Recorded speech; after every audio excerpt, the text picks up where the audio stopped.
আসসালামু আলাইকুম, সবাইকে স্বাগত জানাই এখনকার সংবাদ বিশ্লেষণে। রাখাইন স্টেট যুক্ত হতে যাচ্ছে কি বাংলাদেশের সঙ্গে, এমন একটি প্রশ্ন ইতিমধ্যে দানা বেঁধেছে। মানুষের মধ্যে চিন্তার উদ্বেগ জন্মেছে। অনেকেই বলছেন যে এককালে তো রাখাইন বাংলাদেশের সঙ্গেই যুক্ত ছিল, কিন্তু কোন ভুলে, কার ভুলে এটি হাতছাড়া হলো। রাখাইন স্টেট কখনোই মিয়ানমারের সঙ্গে ছিল না। রাখাইন স্টেটের ইতিহাস যদি শুনি আমরা বিস্মিত হয়ে যাব, অবাক হয়ে যাব।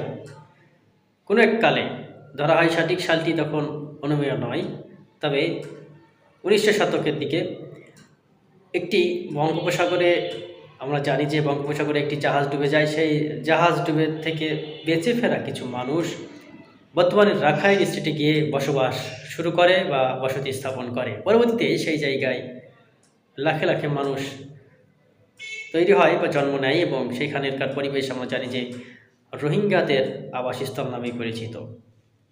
তো রোহিঙ্গাদের আবাসস্থল নামে পরিচিত এই স্থানটি পরবর্তীতে বিভিন্নভাবে মিয়ানমার দ্বারা লাঞ্ছিত এবং বঞ্চিত হয়েছে।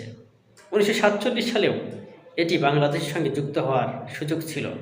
মোহাম্মদ আলী জিন্নার ভুলে সেটি সম্ভব হয়নি। পরবর্তীতে 2000 সালেও মার্কিন কংগ্রেসে এটি বাংলাদেশের সঙ্গে যুক্ত করার কথা বললেও তৎকালীন আওয়ামী সরকার তা যুক্ত করতে চাননি। তারা বলেছে যে 1,47,000 বর্গ কিলোমিটার এলাকা নিয়েই আমরা খুশি। তো সেই সময় একটা সুযোগ ছিল 2000 সালে, কিন্তু সেটি হয়নি।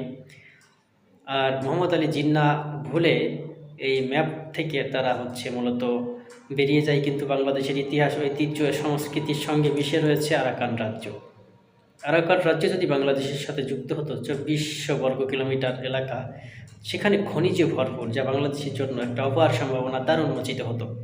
কিন্তু যেটি ভুলে চলে গেছে মিয়ানমারের অংশে, সেটি এখন আবার নতুন করে আন্দোলন সংগ্রামের মধ্য দিয়ে আমরা দেখতে পাচ্ছি বাংলাদেশের সঙ্গে যুক্ত হওয়ার একটা প্রক্রিয়া রয়েছে। প্রফেসর ডক্টর মোহাম্মদ ইউনূস যদি তিনি উদ্যোগ গ্রহণ করেন, তবে সেটি সম্ভব হতে পারে, অসম্ভবের বলে কিছু না হয়।